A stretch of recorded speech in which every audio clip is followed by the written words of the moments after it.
For the sake of my children. This is a romantic novel about an Australian Christian girl who fell in love with a Saudi Muslim man, then converted to Islam, married her Arab lover, and traveled with him to the Islamic world. It was written in English and translated into Arabic by Dr. A. Ahmed. Copyright.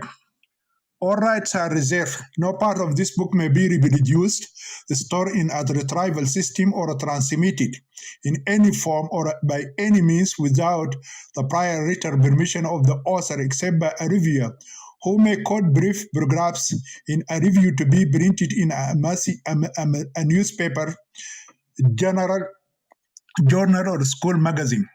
All characters in this book are fictitious, and any resemblance to real people, living or dead, is purely coincidental. Chapter 6. Doubt in the Hadith of the Prophet Muhammad regarding female genital mutilation.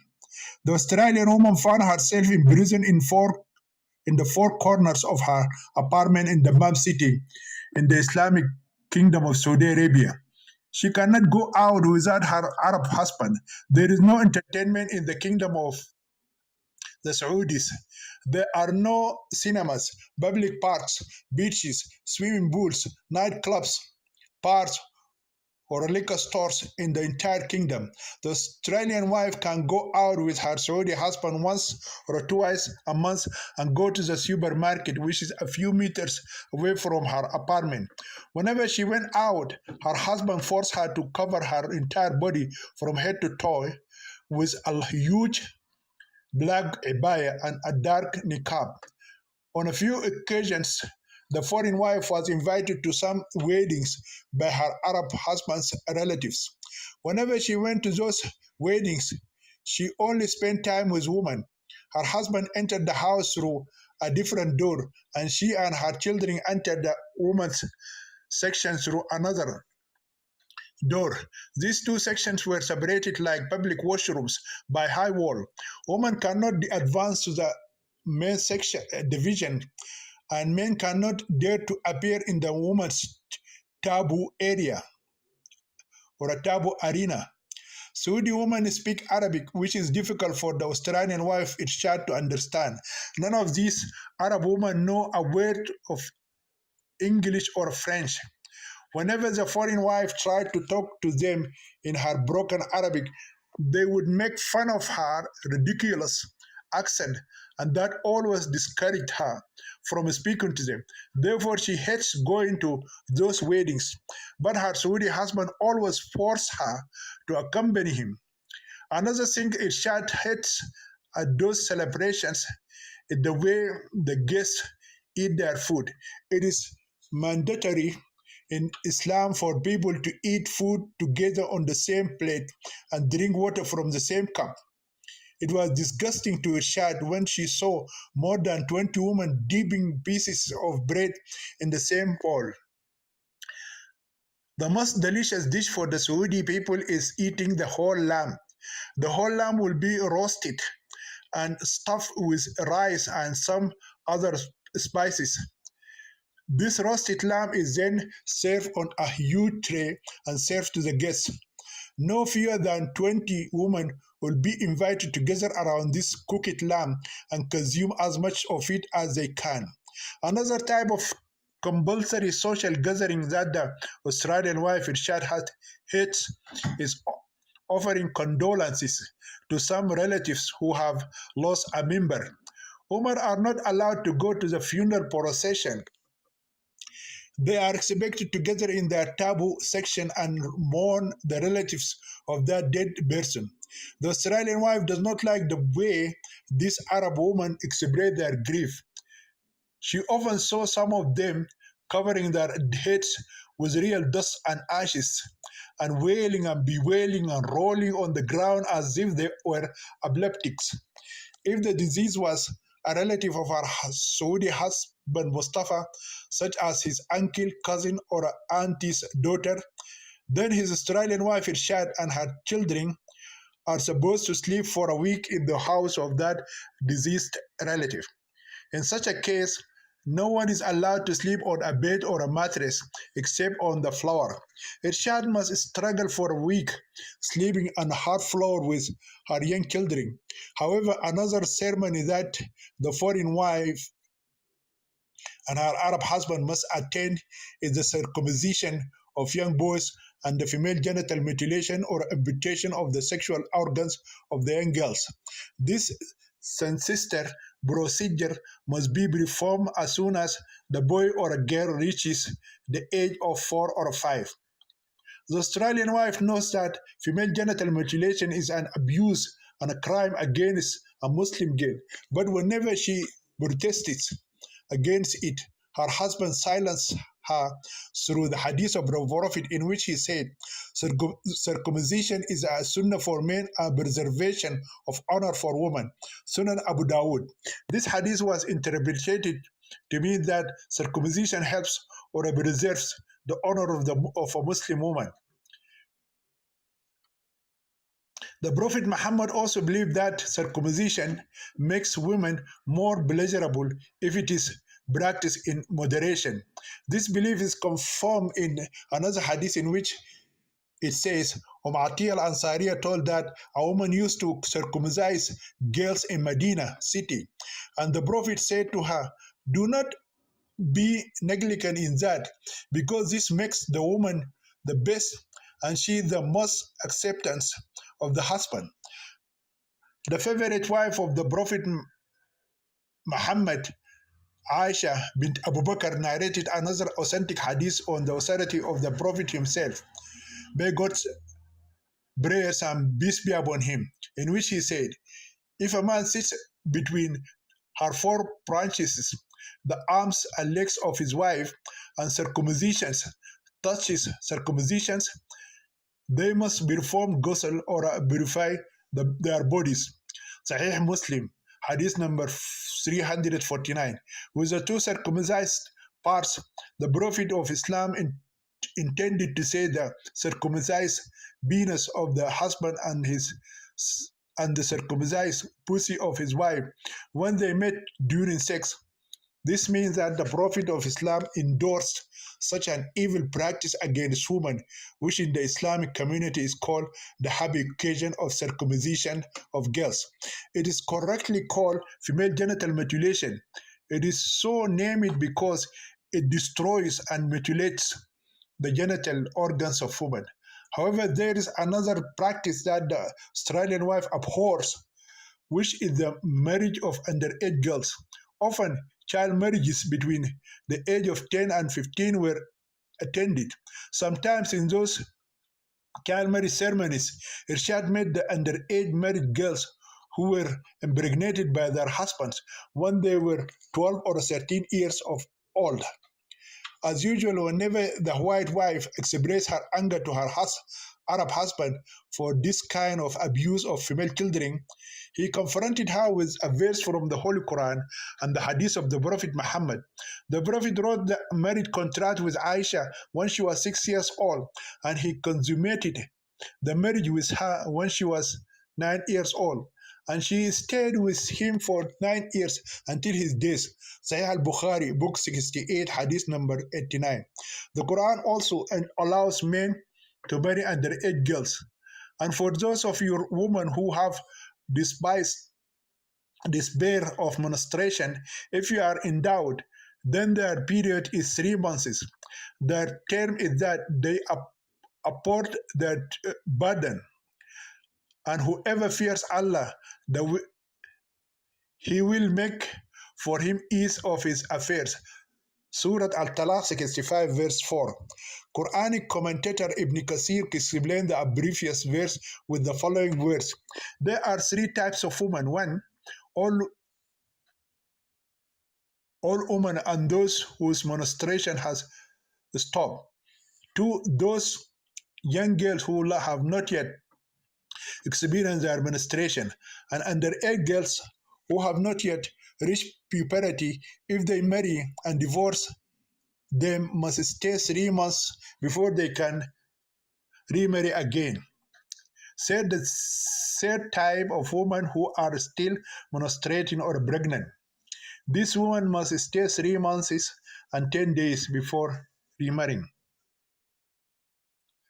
Although living with Mustafa,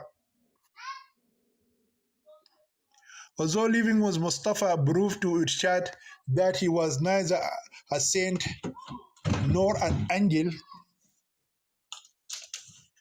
she remained faithful to him and true to her Islamic faith.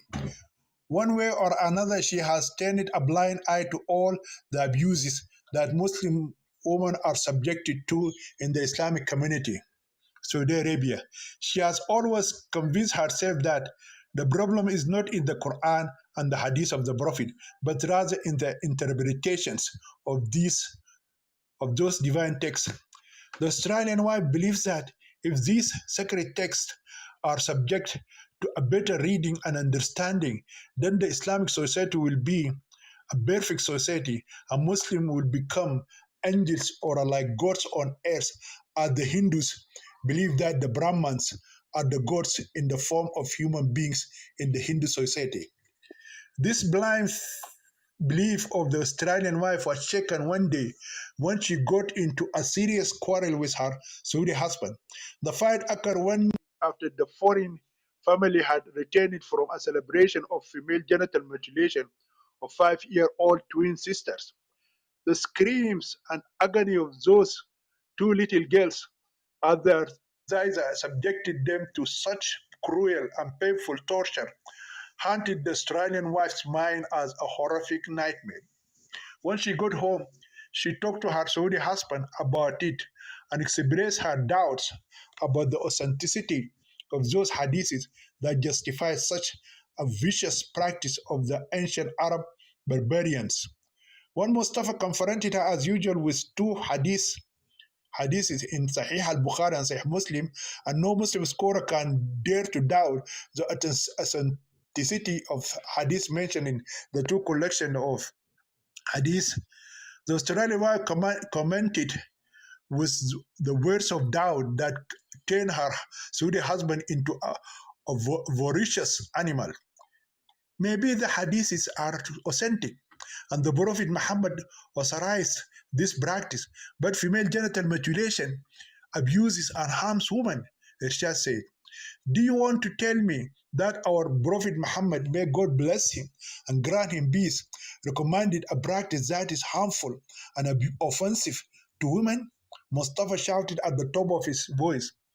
While I was a student at the University of Sydney in Australia, I read many research papers conducted by highly qualified researchers on this procedure, and they collectively proved that FGM has serious consequences for Muslim women. According to the World Health Organization, there are 125 million circumcised Muslim women who live today with mutilated genitals. Irshad waited for a response, and when her husband remained silent, she resumed the matter. I remember reading an article that said that female genital mutilation or cutting involves removing the seal of the lava majora and lava minora together after complete removal of the clitoris. Quoted in article by Lewis, 1985, page 115. The problems resulting from female genital mutilation are that women are no longer able to have normal intercourse and have children. She could no longer satisfy her husband's appetite, and for that reason would be dismissed in favor of a younger, healthier wife. Quoted in the same article by Lewis, 1985, page 117. I don't care what these damning enemies of Islam wrote about female circumcisions. I repeat my question for the last time. Do you want to say that our blessed Prophet commanded us to harm our young girls and abuse our women? The Australian wife kept silent. She prefers not to say something because she's afraid she may offend her angry Arab husband. You would know that our blessed Prophet Muhammad was infallible in everything he said and did in his life. Therefore, you must answer my question right now. What the Prophet permitted may have been acceptable at that time for for a 7th century society in Arabia. But today's scientific research has proven that female genital mutilation or circumcision of Muslim little girls is harmful to women. Don't you know that Islam is applicable in all times and places? I don't know what you are trying to prove to me, but there is one thing I'm sure of. This practice of female genital mutilation is evil, barbaric, and harsh woman. Once the Australian wife finished the above sentence, she felt as if a hammer hit her face. Her Saudi husband hit her directly on the nose with his fist. It was an extremely powerful blow that turned her body upside down and sent her straight to the ground. Then Irshad saw Mustafa jump over her body and started hitting her as if he was hitting a dangerous wild beast and wanted to subdue it before it could attack him again. When Mustafa got tired of the repeated beatings on his surrendered wife's body, he grabbed her neck and began to strangle her. Irshad knew her end had come.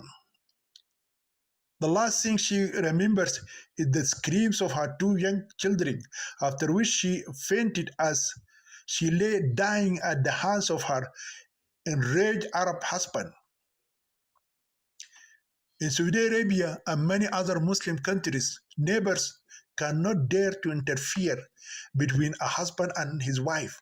No matter what happens between the family members, it must remain within the four corners of that house. If the neighbors try to intervene to save the wife's life from being slaughtered by her angry husband, or the crying girl from being beaten to death by her angry father or a brother, their blood would be on their shoulders. There is no 911 police number to call in all Muslim countries. The police may come to the crime scene only after the murder has been committed, and this is rare. Hundreds of wives were killed and thousands of daughters and sisters slaughtered in honor killings, and their cases remain within the confines of their homes. Their murdered bodies were either buried in the compound of the house or immersed in pits somewhere in the wilderness or thrown into the sea. Then their families say that they either committed suicide or fled when their families discovered that they had become pregnant outside the sanctity of an Islamic marriage. If not for a miracle that happened at that last moment when her soul was leaving her body, Irshad would have been strangled to death by her enraged husband, Mustafa. It so happened that while her husband was strangling her neck when he blinded by his zeal and love for the Prophet Muhammad, someone broke down the door and saved her in the nick of time. And that person was none other than Mustafa's uncle. The uncle came to discuss some religious issues with his nephew. When no one answered his knock on the door and he heard the beating and the screams of the children, he realized what was going on and broke down the door just in time. The extremely angry husband and uncle struggled for a few minutes before Irshad's neck was freed from the former's firm grip by the latter. However, Mustafa continued to fight with his uncle and tried to free himself to finish the job. His uncle is tall and strong and thus manages to overpower his nephew and pushes him into a room and locks him there. On that day, the uncle wished he had arrived an hour later after knowing the reason for his nephew's righteous anger.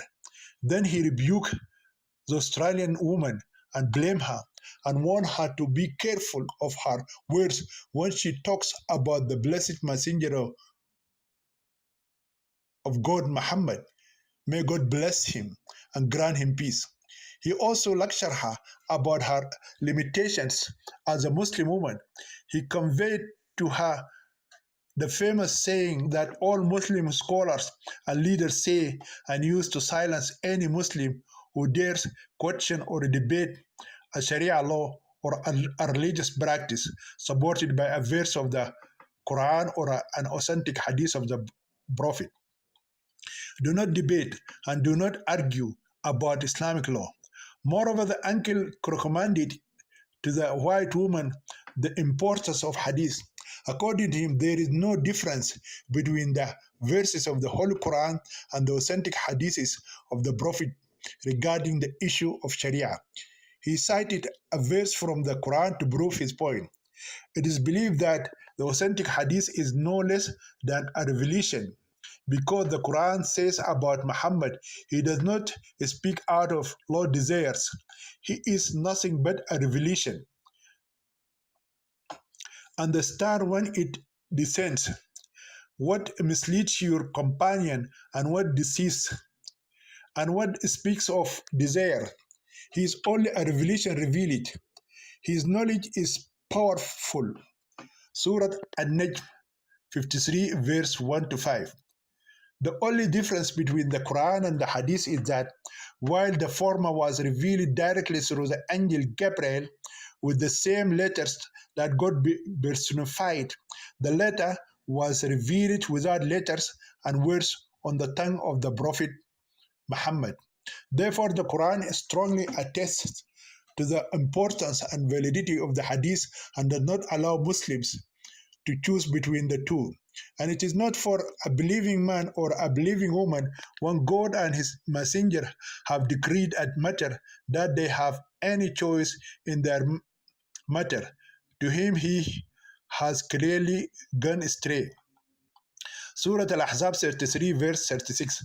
This means that when God and the messenger decide something, it is not for a Muslim man or a believing Muslima woman to follow a path of his or her choice. The Muslim husband Mustafa did not want to forgive his infidel wife Arshad at first. He even announced her divorce in front of his uncle. Nevertheless, the uncle persuaded him to forgive her and take her as a wife for the sake of his children. The nephew reluctantly gave in to his uncle's pressure and annulled his first divorce. Despite this change of mind, it was considered the number one divorce against Mustafa's Australian wife. In Islam, the husband has the right to divorce his wife twice and take her back. But if he divorces her for the third time, he cannot take her back unless she marries another man. Then that man divorces her after having sex with her. The Quran said divorce is twice. Surah Al-Baqarah 2, verse 229. And if he divorced her the third time, then she is not lawful for him after that until she marries another husband. And if the other husband divorces her, there is no sin for them to reunite. The Quran also says, if he divorces her, then she is not lawful for him after that until she marries another husband, thinking that they maintain the limits of God. And these are the limits of God that he makes clear to people who know. Surah Al-Baqarah 2, verses 230. On that day, the uncle and his nephew did not allow the white woman to sleep until she scolded the devil and confessed her infidelity and asked God to forgive her and repented of her apostasy with her knees bent and her hot tears flooding her eyes and wet her face and clothes. In addition, the Australian wife that day had a completely different picture of Islam. When she was in Australia, she learned that Islam honored women and elevated them to a higher status than any other religion in the world. Also that day, she was told that as a woman, she would not be able to understand everything in Islamic law because she was inferior to men in religion and in intellect. And the messenger said the woman is deficient in religion and reason. As a defective and deficient creature of God, she is unable to understand the law of God and his prophet. The messenger of God once said to a group of women, I have not seen anyone weaker than you in intelligence and religion. Sahih al Bukhari. Muslims believe that this is why God never entrusted important matters in Islamic society to women, such as interpreting religious texts and leading the country as Khalifa. Prophet Muhammad said, those who entrust their affairs to women will never know prosperity. Based on this hadith, Sharia law in Muslim countries will not allow women to be presidents, judges, lawyers, or lead prayers like an imama. It is not permissible for a woman to lead men in prayer at all, even if they are minors. According to Sharia, a woman is completely ineligible to conduct a marriage contract, either by herself or by someone else, although her guardian must authorize her to do so. A father can marry his virgin daughter to any man he likes without asking her consent, regardless of her age. As a result of this teaching on women, the white woman Irshad was really deceived into believing that there were some faults in her understanding and not in religion. According to this ancient religious argument, things can seem bad and irrational to our minds because we are sinful human beings with limited understanding, while God is holy and infinite. When Allah commanded or His Messenger commanded something, we should follow it blindly without questioning. Accordingly, the Australian wife Irshad on that day was not only led to confession and repentance, but also swear by God, His holy book, and His sacred house, the Black Kaaba in Mecca city, that she should never again argue or question the authenticity of a verse of the Holy Quran or a hadith that true to the Prophet Muhammad. These Islamic beliefs, practices, and rituals are final and binding forever. The Saudi husband and his Arab uncle told the Australian wife that she should blindly believe in all the teachings of the Holy Quran and the sacred hadiths in the blessed Sunnah of the infallible Prophet of God, Muhammad ibn Abdullah ibn Kilab. The Muslim wife Irshad accepted her destiny in life and completely and utterly obeyed her abusive Arab husband Mustafa. Since that day, whenever she disobeyed him or did something he considered wrong, he was always hitting her. She did not and was not able to question him or challenge his authority whenever domestic violence occurred. The religious justification for the husband's right to beat his disobedient or rebellious wife is mentioned in the Quran as clearly as the sun. Men are the maintenance of women because God has made some of them superior to others, and because they spend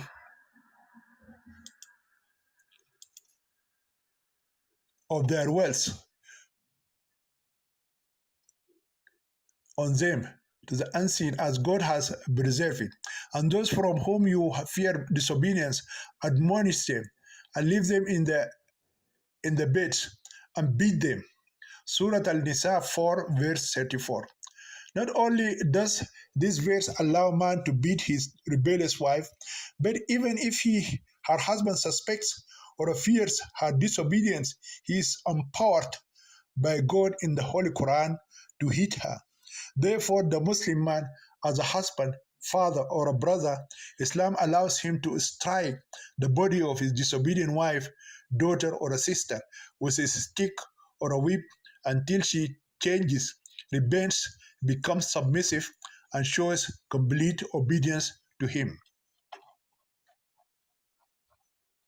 Chapter 7. Challenge mandatory female genital mutilation for her daughter.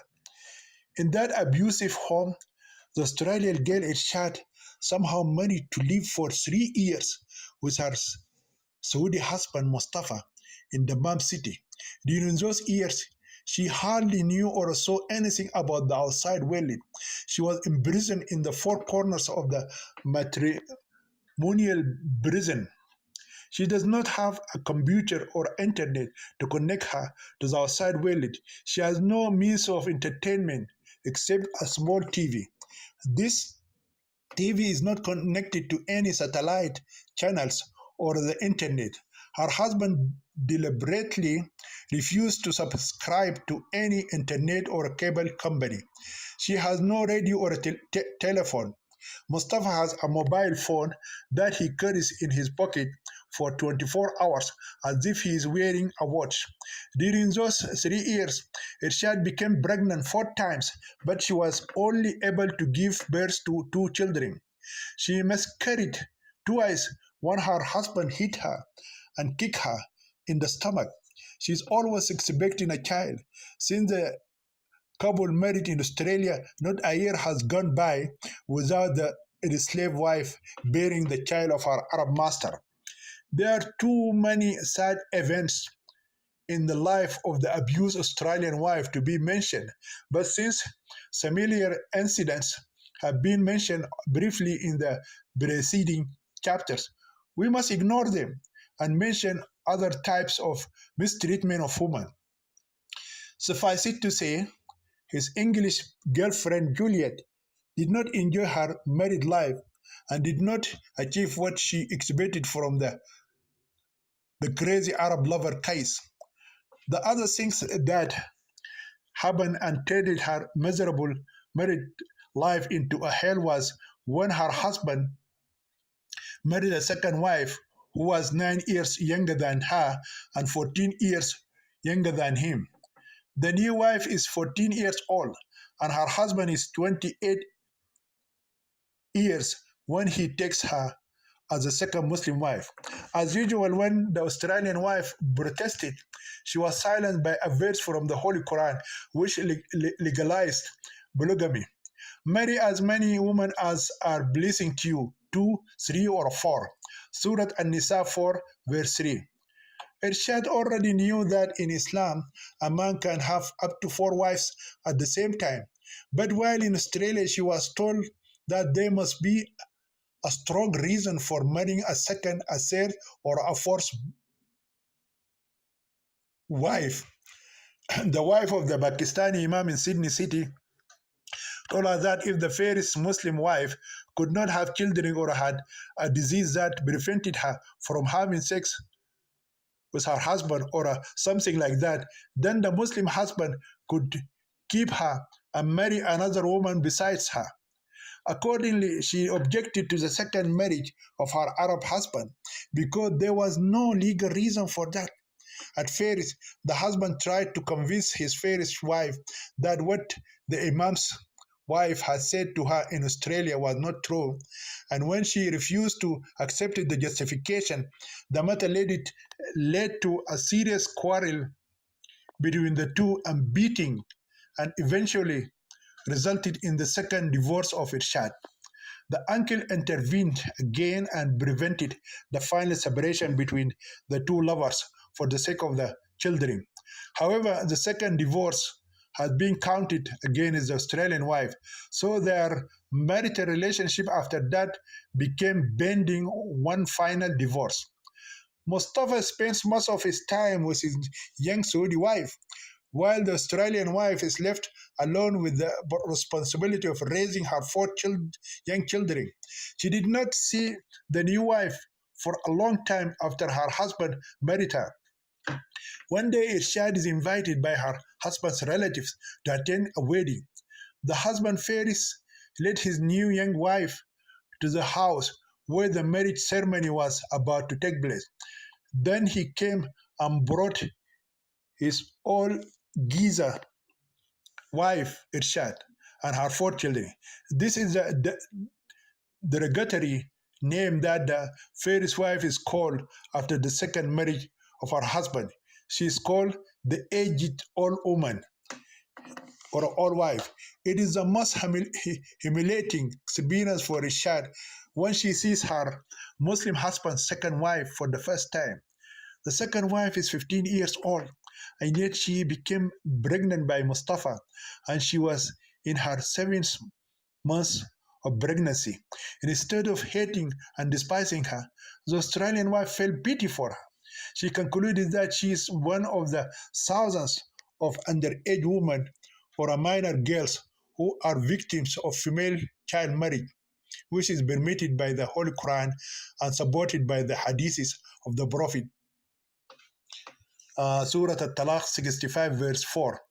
The authentic hadiths say that the Messenger of Allah married his child bride Aisha when she was 6 years old and began to have sex with her when she reached 9 years of age.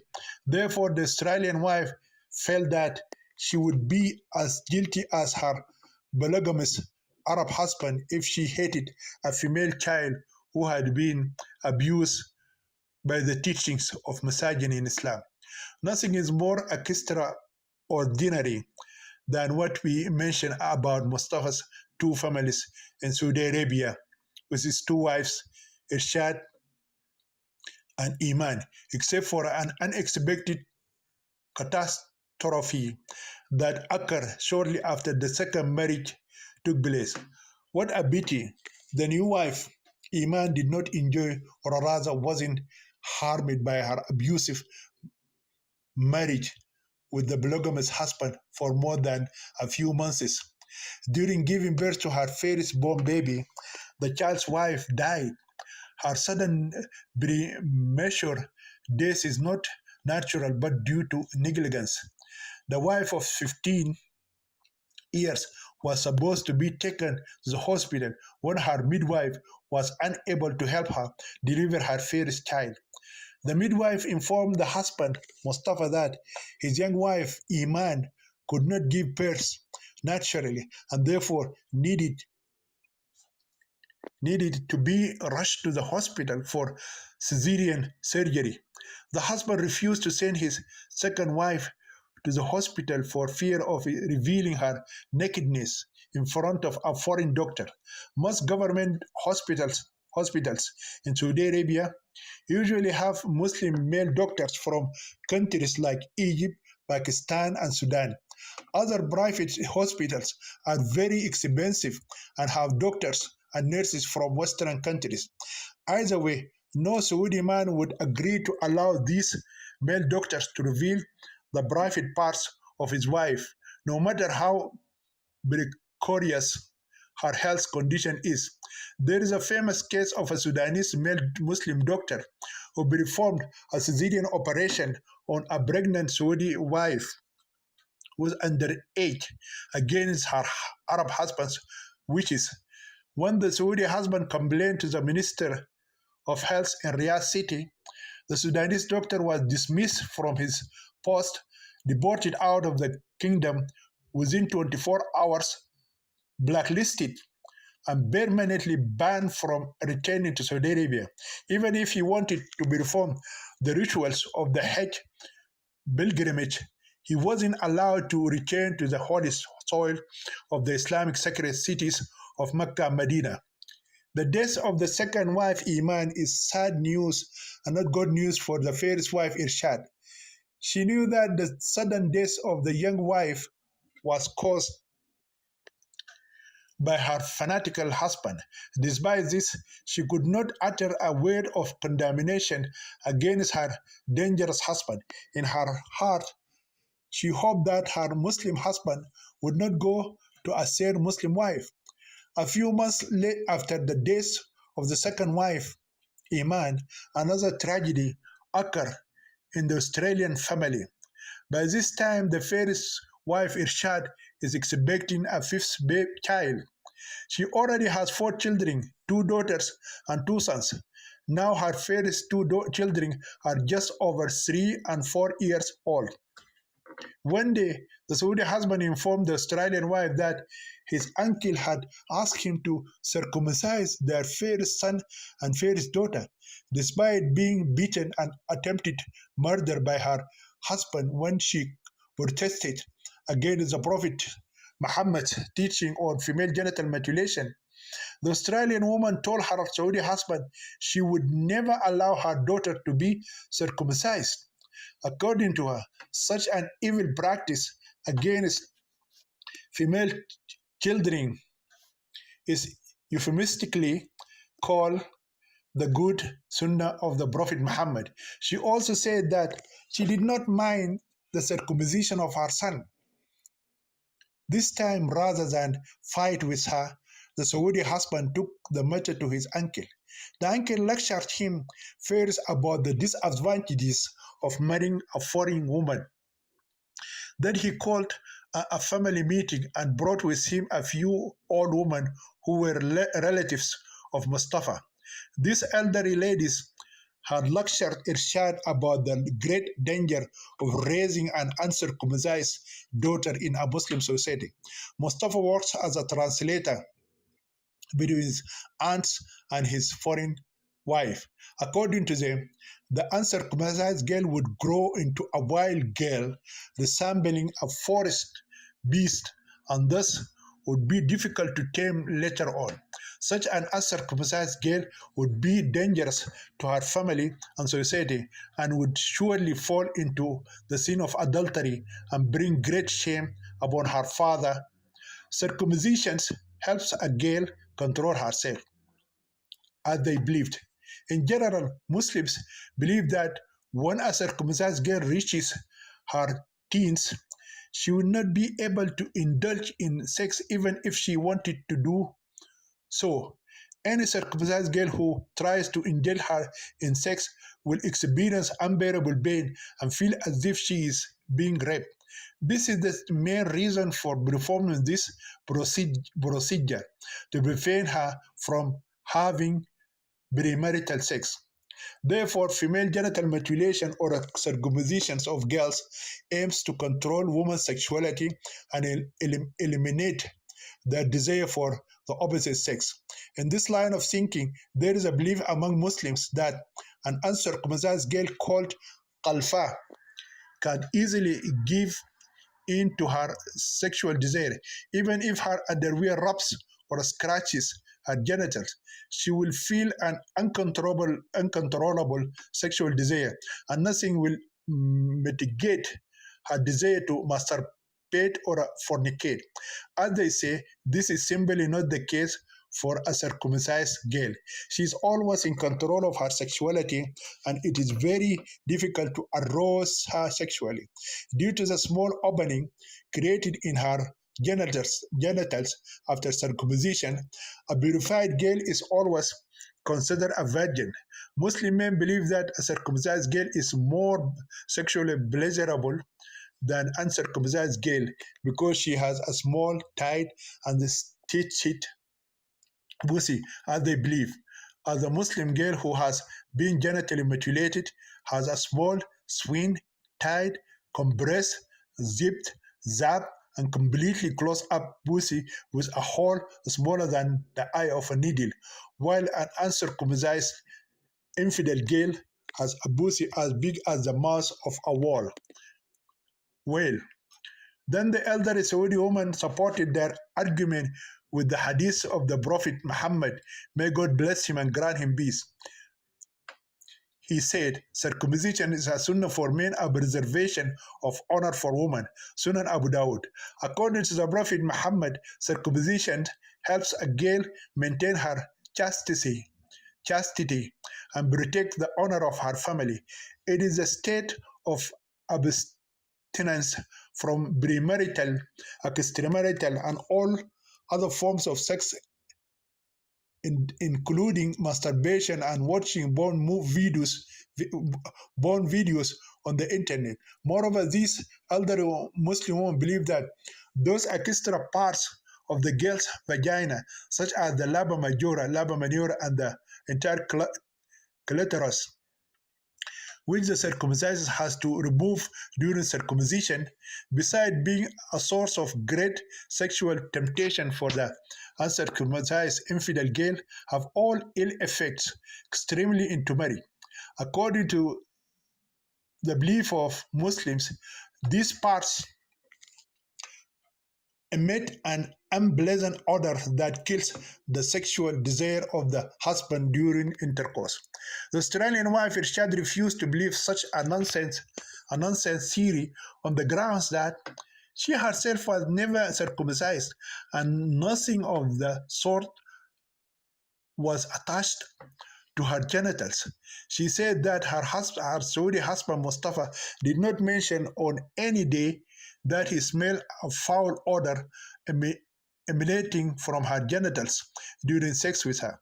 When this elderly woman failed to persuade the uncircumcised white woman, whom they call Al Khalfa, Al Kafra, to agree to the circumcision of her 5-year-old daughter, her Saudi husband decided to continue the religious observance against his Australian wife's wishes.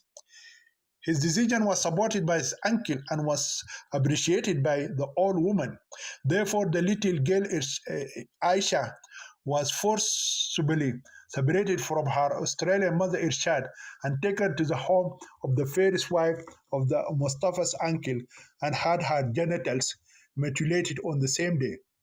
The brutal circumcisions performed on her daughter against her desire for the Australian wife created much resentment against her Arab husband and his Muslim relatives and caused untold turmoil in her mind.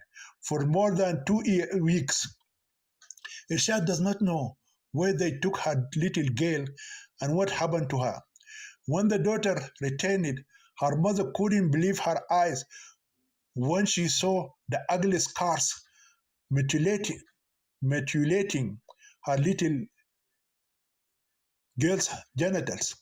The young daughter's small vagina was mutilated and closed from top to bottom, leaving only a small opening for her to use while urinating. When she grows up and gets married, that little hole won't allow her husband to insert his little finger into her tightly circumcised and grooved pussy on the first wedding night. Therefore, it would be impossible to have sex with her.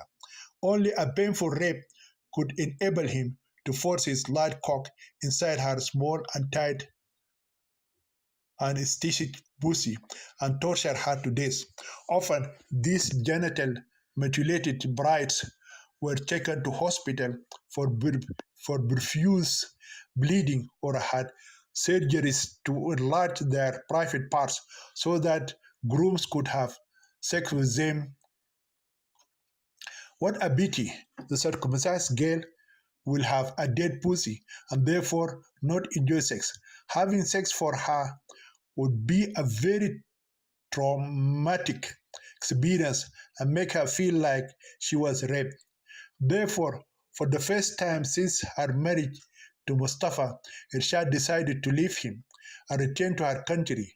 However, she does not want to leave her 4 children in that backward and primitive Islamic society of Saudi Arabia. But she faces the problem of escaping from the kingdom of Saudi Arabia without her husband's knowledge. She understood that the consequences would be dire if she was caught trying to escape with her young children. To travel abroad, she needs a passport for her children. Irshad also knew that in Saudi Arabia, a passport cannot be issued to a child without the consent of his or her father. However, another difficulty she faced was that it was against the law in a Muslim country for a woman to travel outside the country without being accompanied by her husband or a male relative known as muhram. It is worth emphasizing that the muhram is a man who is forbidden to marry or have sex with him, such as her father, brother, grandfather, or adult son. In this regard, the Prophet Muhammad said, it is not permissible for a Muslim woman to travel during the day or at night without a muhram. Accordingly, the escape of Irshad from Saudi Arabia with her 4 children is impossible. However, the Australian wife decided to take a risk and contact her Australian embassy in Riyadh City She expected the embassy to understand her problem and help her return to her country with her four children. She has no phone or other means of contacting her embassy. Her husband has a mobile phone, but he never leaves it behind when he goes out. Every time he went out, he would lock her and her children inside the apartment. Many times in the past, the Arab husband spent a few days with his late Saudi and aged wife Iman and left Australian wife Irshad and children locked inside their apartment. It seemed like he was not bothering about whether his family members would be burned alive in the event of a fire or bleed to death in the event of an accident. After many days of contemplating her escape, Irshad found a glimmer of hope. She knows an African woman who lives in the building next door. Although the Australian wife and that African woman had never personally met or spoken to each other, the two foreign ladies developed a very strange kind of friendship. Irshad always stands by her window and looks out at the outside door. This window is her only means of glimpsing the outside world and watching the crowded street below the tall building in which she is imprisoned with her children. She can also see the building next door at the height of the building she lives in. In an apartment in that building next door, one day she saw a black woman as young as her age. The black African woman seemed to be in the same position as the white Australian wife. She always stands by her window and stares out at the busy street below. One day Irshad saw the African woman looking at her and smiling at her. She responded by smiling and greeting her. The woman waved her hand to her. From that time on, the two women became friendly and kept waving and smiling at each other. The Australian wife decided to send a message to the African woman and ask for her help. She knows that in a strict society like Saudi Arabia, no one can step between a husband and his wife without putting himself or herself in big trouble. So she decided to seek the help of that woman without letting her know about her escape plan. She pretended to be in trouble and needed quick help. She did this by setting some newspapers on fire and letting the other woman see the flames and smoke in her apartment. Then Irshad started running around her apartment calling for help. The African woman quickly responded and called the police. Soon after, Irshad heard a heavy knock on her door. She responded by telling the police that her apartment was locked and the keys were with her Saudi husband.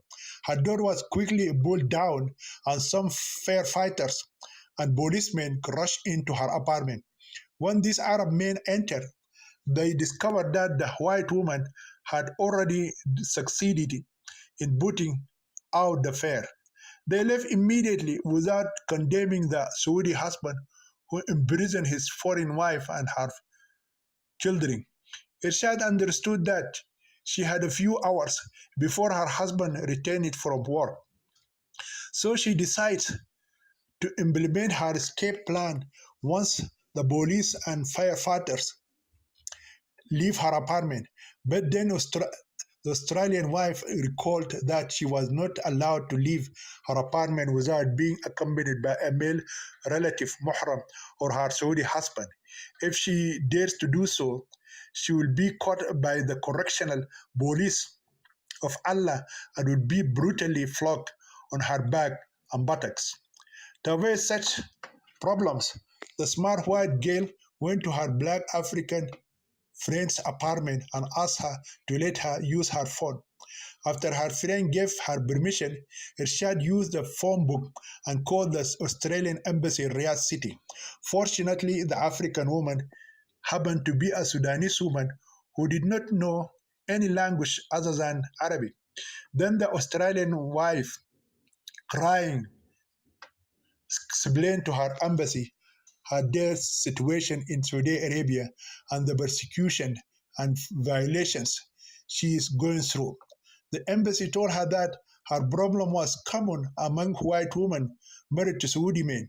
Despite this, the embassy said it was ready to help her return to her country, but it cannot issue passports for her four children because the law in Saudi Arabia does not allow her to do so without the consent of their Muslim father.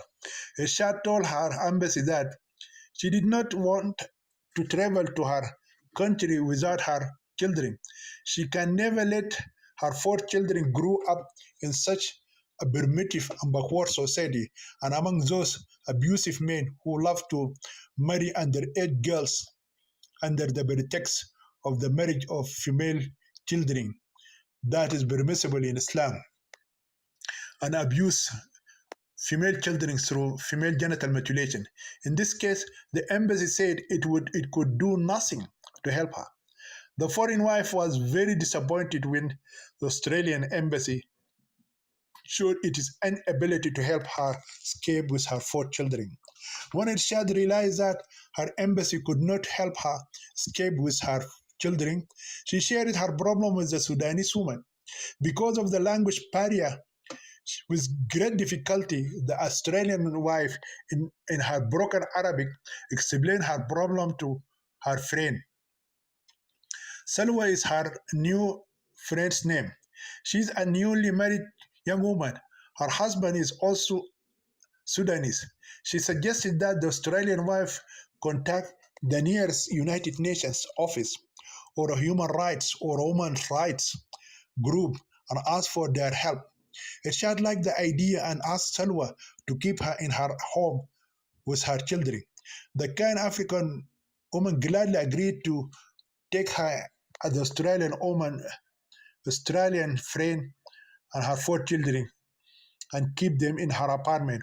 When Salwa's husband returned from work and finds out about the white girl's problem, he promises to help her as well. Meanwhile, when the Saudi husband Mustafa came home and did not find his Australian wife and their four children in his apartment, he immediately called his uncle. His uncle told him that he should report to the Dammam police and file a complaint against his Australian wife. The uncle guessed correctly that the foreign wife ran away with her four children. He also told Mustafa that his wife, Irshad, was likely planning to travel to the Australian embassy in Riyadh City. Accordingly, the uncle asked his nephew to stop her before she could reach the Saudi capital city. The husband followed his uncle's advice and reported the matter to the police. He stated in his complaint that his Australian wife ran away from her home and kidnapped his four Saudi children. The police issued an arrest warrant for Irshad Shambari, who was previously known as Suzanne Peterson before converting to Islam and marrying a Muslim man.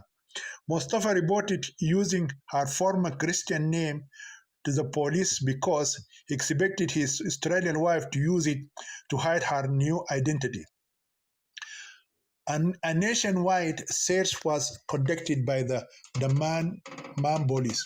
For 3 days, the Saudi police were not able to find the white fugitive Australian woman and her four children.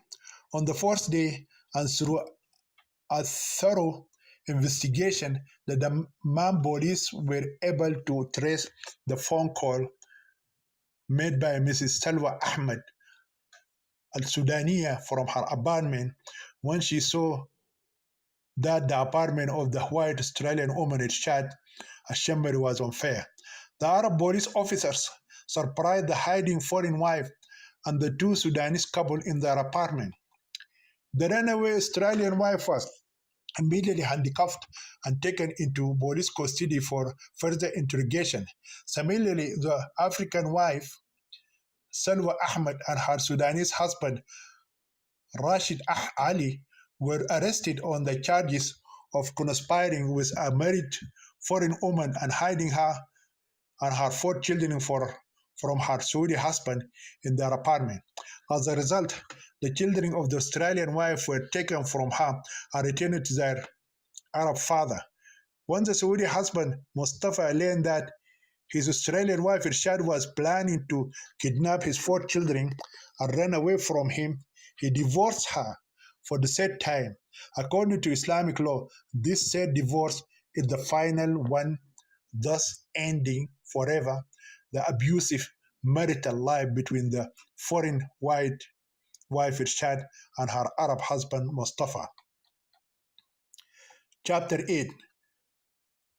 The Berthia or a muhallil for the three times divorced Muslim wife. The detained Australian woman and the Sudanese couple were released from police custody after 24 hours. The release came as a result of Mustafa's uncle's intervention. The uncle convinced his nephew to drop the charges against his ex-wife and the Sudanese couple. During the long hours of her detention, the Australian wife was mercilessly beaten by the huge Saudi female police interrogators until she confessed everything about her attempt to escape with her four children and return them without their father to her native Australian homeland. Once Irshad was released, Mustafa and his uncle met her outside the police station and offered her a free ticket home. The uncle told her that the marriage relationship between her and his nephew had ended because of the final third divorce. He also said that, according to Sharia law, she could not live with Mustafa again. When she asked her custody, when she asked for custody of her children, the uncle reminded her that the law in Saudi Arabia and other Islamic countries gives the Muslim father custody of his children. Despite this, the triple divorced Australian wife has refused to accept a blank ticket and is determined to fight for custody of her four children. She even threatened to sue and bring her Saudi ex-husband to a criminal court if he refused to give her her children. Mustafa and his uncle ignored her threats and left. They both know that no secular court in the whole of Saudi Arabia can break Islamic law and award custody to the mother. However, the divorced Australian wife did not give up and tracked down her ex Saudi husband to his former apartment, which she had fled from it with her children. At the apartment, Mustafa closed the door in her face and threatened to beat her if she kept knocking on his door. When the divorced Western wife ignored her ex husband's warning, he assaulted her and started beating her as if he were beating a dangerous wild animal. Some African and Asian neighbors gathered around and begged the Saudi husband to stop the severe beatings to save his foreign wife's life. However, the angry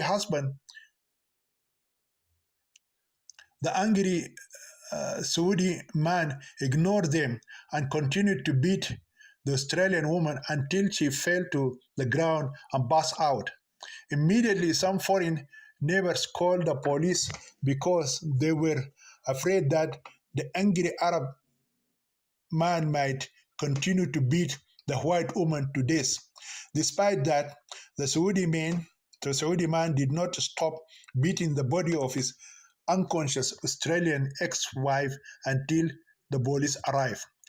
That day, Mustafa was arrested for the attempted murder of his Australian ex-wife, while Irshad's unconscious body was taken to hospital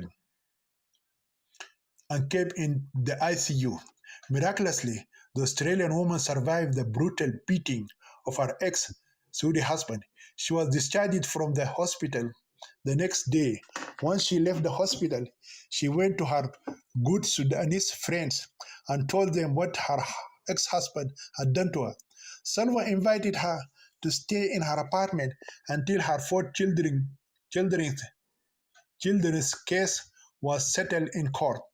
Shortly after her recovery, Irshad filed a complaint in the Sharia court and demanded custody of her four children.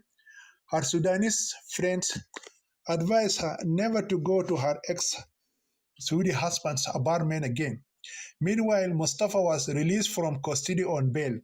Somehow, through a huge bribe, the uncle managed to convince the Dammam police to give up his nephew and ignore the serious charge of attempting to kill his Australian ex-wife.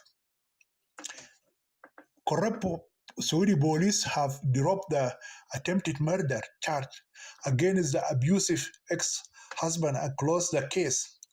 2 weeks later, Irshad and Mustafa were invited to come and stand before the virtuous Maulana Qadi of the Court of God and his messengers in the Dammam Sharia court. In the Islamic court, no one is allowed to appoint a lawyer. In fact, the Islamic court does not allow any lawyer to stand before its judge. What the Dewan of God and his messenger demanded to issue its judgment, which is believed to be a divine judgment determined by God Almighty before the establishment of the universe, are the two conflicting parties and nothing else. After a long wait, an old man entered the courtroom dressed like one of those people who go to Mecca and Medina on a pilgrimage or about to perform very important religious rites. He is most likely in his late 70s. He supports himself with a long walking cane. Everyone in the court was told to stand, and no one was allowed to sit down until this old man took the judgment seat. He has no jury to consult with and no attorneys to challenge his verdict. He is the sole judge, and there is no other. When he makes a judgment, his judgment is forever binding. No one has the power to overturn his judgment. Even the king of Saudi Arabia cannot overturn his final verdict. He never attended a law school, and for this reason, no one can call him a judge because he is above a secular court judge. They call him Maulana, which means our spiritual leader or a master, the venerable Imam. This honorary title can only be conferred on a Sharia court judge, mosque imam, religious leader, or Islamic scholar. Everyone treats him as infallible, like the Prophet of God Muhammad, who does not make mistakes. They believe that he can never be wrong in his final judgment, no matter how absurd and unfair it may seem to one of the two opponents. The elderly judge already knows that Sharia law does not allow a mother to have custody of the children. But for the sake of formality, he asked the Australian woman to tell the court why she wanted to keep the children and did not want their Saudi father to have custody of them. Irshad tried to prove to the virtuous Maulana, the judge, that her ex-husband is an abusive man, but the same judge refuted all the evidence she presented. She used the female genital mutilation of her younger daughter Aisha as a reason, but this reason was rejected on the grounds that it is from the Sunnah imposed by the infallible Prophet of God that Muslim girls must be circumcised. Then she referred to the second marriage of her Arab husband to another Muslim wife called Iman. She said when she was in Australia, the wife of the Imam of the Sydney Mosque told her that only if there was a reason such as infertility or illness, a Muslim husband could marry another woman besides his first wife. Judge Maulana gave her a lecture on the importance of completing the Sunnah of the Prophet by marrying more than one wife and not having more than four wives at the same time. He also told her that the wife of the Imam of the mosque in Australia taught her wrongly by telling her that it is not permissible for a husband to marry a second, a third, or a fourth Muslim woman unless there is a reason. For example, the elderly judge says that he has four wives at present, and all four women have children and are in good health. Finally, the divorced white girl, Irshad, mentioned that her ex-husband Mustafa used to beat her a lot and even kicked and slapped his children from time to time for or without reason. Maulana responded by saying that Mustafa, as a husband and a father, is allowed under the Quran and encouraged by the Prophet of God to beat his disobedient wife, which the Quran called Nashis and rebellious children. To support his decision, he quoted from Surah An-Nisa 4, verse 34. This noble verse permits the husband to beat his disobedient wife, the father his bad daughter, and the brother his sister, who rebelled against his authority as a man. The honorable judge also referred to the hadith of the Prophet to reinforce his point, narrated by Umar ibn al-Khattab on the authority of the Prophet Muhammad, may God bless him and grant him peace, who said that a man should not be asked why he beats his household, mentioned in Sunan Ibn Majah, Volume 3, Book 5, Hadith number 1986, and in the inclusions in Sunan Abu Dawud, Book 11, Hadith number 2142. To prove that he is a fair and impartial judge, Maulana asked the Saudi ex-husband to give him a reason why he should not allow his Australian ex-wife to take his four children to Australia for visitation to her relatives.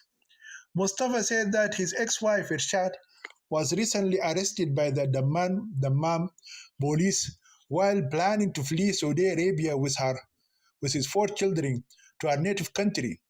As a Muslim father, Mustafa told the judge that he did not want his Arab children to grow up in a secular country like Australia. He said in those infidel countries that a man and a woman live together in one bedroom without marriage and commit adultery freely without fear of deterrences from parents through honor killings or the police. And a homosexual man is allowed to marry another man and practice sodomy openly. And a woman can marry another woman and both indulge in the practice of lesbianism. Alcohol is sold like groceries in stores. Porn videos are distributed among students in schools, just like their textbooks. And drugs are sold to them on public streets by drug dealers. At the end of the day, the Sharia court ruled in favor of the Saudi man, and custody of the children depends on their father taking care of them forever. After the decision of the Sharia court, the Sudanese couple advised a divorced Australian woman to accept her kismet and bad share in life, return to her country, and start a new life with another man as a second Muslim husband. However, Irshad said she could never leave her four children in Saudi Arabia and return to her country, Australia, at any cost. In order to live with her four children, Irshad decided to compromise with her ex-Saudi husband Mustafa by asking him to take her back to his apartment for the sake of their young children.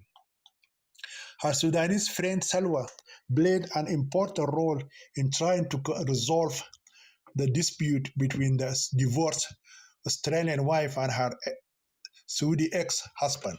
After much meddling, Mustafa agreed to take Irshad back to live with him, but not as a wife.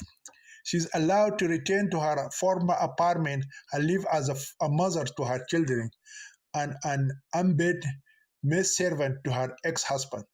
For the sake of her children, the divorced Australian wife has agreed to move back into the apartment of the abusive man and her assailant. Before she moved in with him, the Saudi man had warned her that if she tried to trick him and play another game by kidnapping his children and running away, he would either make her spend the rest of her life in a maximum security woman's prison in Saudi Arabia or send her to her grave with an honor killing or bury her alive in the Sahara Desert. Mustafa then forced Irshad to place her right hand on the Holy Quran and promised that she would never try that dirty game again. Yet, deep in her heart, the terribly abused Australian girl never gave up her desire to save her four children from their abusive biological father and his evil Arab Muslim community. For the time being, she decided to make concessions until there was a suitable opportunity for them to escape again. Then the divorced three times wife Irshad returned to her four children in the apartment of her ex-husband Mustafa and lives in a separate room. The ex-husband knows that Islamic law prevents him from sleeping with her because she is no longer his legitimate Muslim wife because he divorced her three times. Therefore, he never tries to disturb her peace or harass her sexually.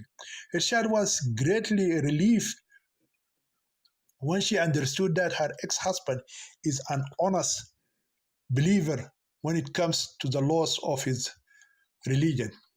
For a few days, the Australian girl lived peacefully among her four children. However, this peaceful atmosphere turned into hell when the uncle learned that his nephew had repossessed his thrice divorced foreign wife.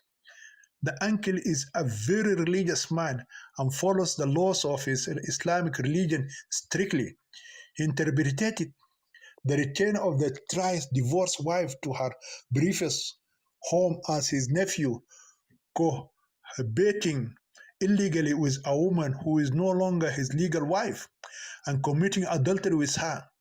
Therefore, as soon as he found out about the forbidden matter, he stormed into the apartment in a state of extreme anger and forced Mustafa to expel Irshad immediately. According to the uncle, if his nephew wants to get his ex-wife back, he has to convince her to marry a muhallil man, which means that he is another Muslim man who can legitimize the pussy of a woman who has been divorced three times. The uncle supported his objection by quoting from the Quranic verse, which means, and if the husband divorces his wife for the third time, then after this divorce, his ex-wife does not remain his lawful wife unless she marries another husband. The second husband agrees to divorce her so that she can return to her first husband. In this case, there is no harm if the first couple get remarried. Quoted by Sayyid Abu Ala al-Mawdudi, The Meaning of the Quran, Volume 1, page 165, referring to Surah Al-Baqarah 2, verse 230. The Saudi ex-husband followed his uncle's advice and somehow convinced his Australian ex-wife of God's law on the three times divorced Muslim wife. The divorced white girl reluctantly agrees to marry a stranger. Then Mustafa brought in a man who agreed to be the berseer of the pussy of the ex-wife. In her entire life, Irshad had never seen such an ugly man as this Muhallil. He is short in stature and has a large head like the rest of his body. His little eyes could hardly be seen. He is bald and most likely in his late 50s. He is originally from Somalia. Mustafa made the deal with him and paid him a certain amount of money. Then he and Irshad's marriage took place on the same day he came to their apartment. The marriage was conducted by the imam of a nearby mosque. with two Muslim male witnesses who witnessed and signed with the Mazoon and the husband the marriage contract. As a Muslim woman, Ishad was not allowed to sign her second marriage contract with the Muhallil of her Busi. According to the secret deal, the Somali man can sleep in the apartment one day and the next day he must divorce the Australian girl, receive the rest of his money, leave, and never show his ugly face again to Mustafa or Irshad. That day, the Muhallil slept alone in a separate room. His halal Muslim wife, Irshad, spoke to him kindly and served him dinner. However, the next day, the cunning Somali husband refused to divorce his beautiful white Australian wife on the pretext that she had become his Muslim wife according to the Holy Quran and the blessed Sunnah of the Prophet Muhammad. Mustafa threatened to kill him. The man filed a legal complaint against him. Therefore, the matter came to the ears of the judge of the Sharia court. His Eminence Maulana Al Mubarak said that even if the Somali husband agrees to divorce his Australian wife Irshad, she still cannot return to her Saudi ex-husband Mustafa. The judge cited a hadith of the Prophet Muhammad in which he said that the second husband must taste Irshad's honey and she must also taste his honey, which means that they must have sexual intercourse even once before the divorce. The judge cited a similar incident that occurred during the time of the Prophet Muhammad. Aisha said Rufa'a, Rufa'a's wife, came to the Prophet Muhammad and said to him, Abdurrahman divorced me while I was with him as a piece of his garment, meaning that he divorced her without having sexual intercourse with her. Is it permissible for me to return to my ex-husband Rufa'a? The Prophet said to her, you cannot return to your ex-husband until you taste uh, the sweetness and he tastes yours honey of the Abdurrahman. That is, you must have sex with your ex-husband. You must have sex with the new husband Abdul Rahman. Sahih al-Bukhari. The famous Muslim commentator al-Sayyuti mentioned in his book Asbab al-Nuzul, page 46, that a woman came to the Prophet Muhammad and said to him, Abdurrahman, the Muhallil, whom she married after her divorce 3 times, he divorced me without having any sexual relations with me. Can I go back to my ex-husband? The Prophet Muhammad said to her, no, this is not permissible until Abdurrahman has sex with you first, and then you return to Rufa'a. When the Somali Muhallil is pressured by Mustafa and the uncle, agrees to divorce Irshad on one condition: she has to sleep with him at least once.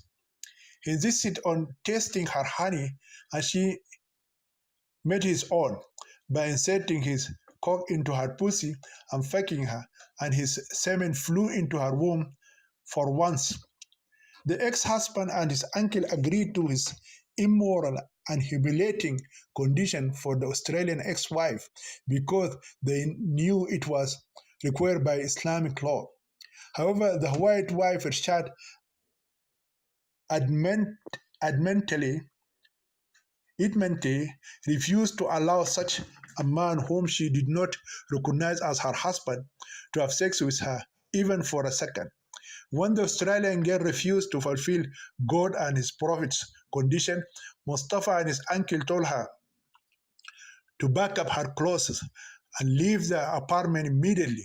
Irshad knew and understood that if she left, she could not dream of seeing her 4 children again because in Islam there is no such thing as a visitation right for a divorced mother to her children who live with their father.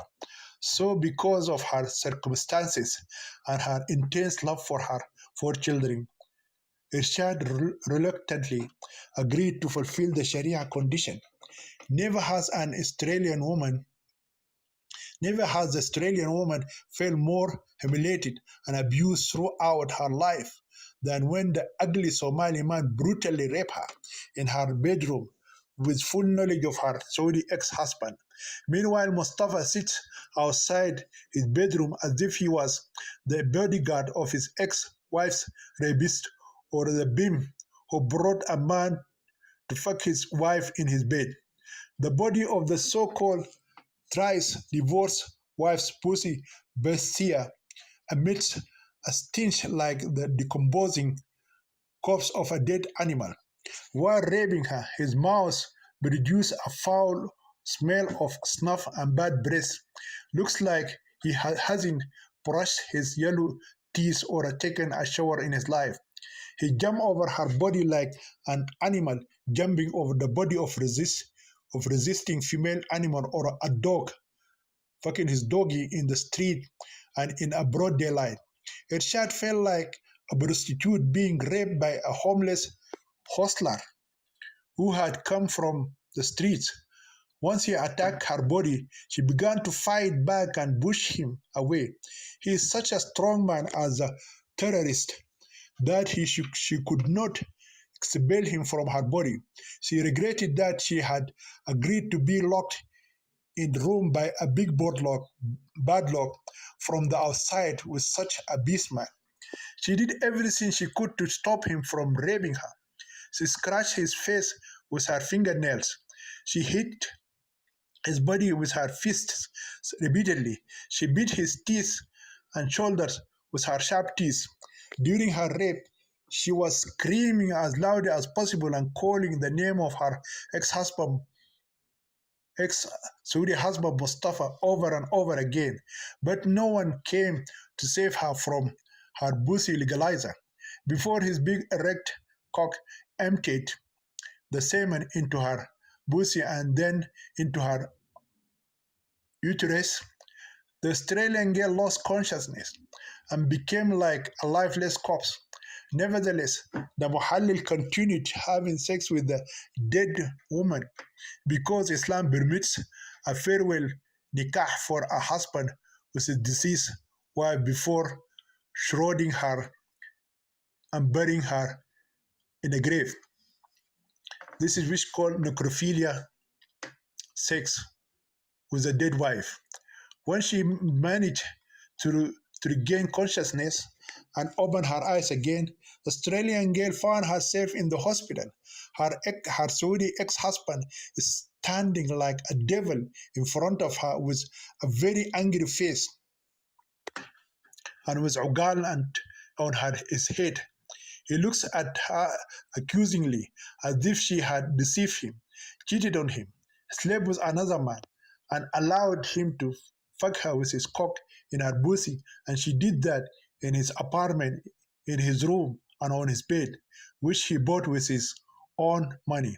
And instead of putting the blame on his prophet, who authorized the husband to bring a man to fuck his wife in his bed to legalize her pussy for him, Mustafa put the blame on his Muslim wife Irshad, whom he divorced thrice.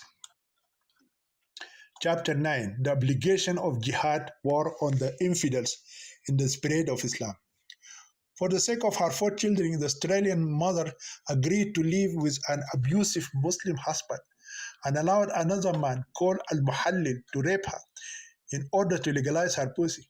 But the abused Australian wife Irshad never forget her plan to escape to her homeland with her children. She told herself over and over again that for the sake of her children, she must give her life as a sacrifice for their welfare and a better future life in Australia. Anyway, it is been a few months since the Australian wife's pussy was legalized by that ugly Somali guy's dick who fucked her inside her bedroom in front of her Saudi husband. After that, her Arab husband Mustafa accepted her as a legal Muslim wife and began having sex with her, while the legally reconciled Australian wife who legalized her vagina was waiting for the right opportunity to escape. Her Arab husband came up with a plan that shattered all her hopes. Mustafa decided to join the camps of the Muslim Mujahideen in Afghanistan without informing or consulting her about this fateful decision in advance. This is the last place on earth the Australian wife would like to go. The Arab husband did not give any convincing reason to his foreign wife except that, as a Muslim man, he understood that it was his duty to join the training camps of the Muslims for jihad. In fact, the Arab man, without the knowledge of his Australian woman, began a long time ago to mix with young Saudis who have great enthusiasm for jihad in the way of God.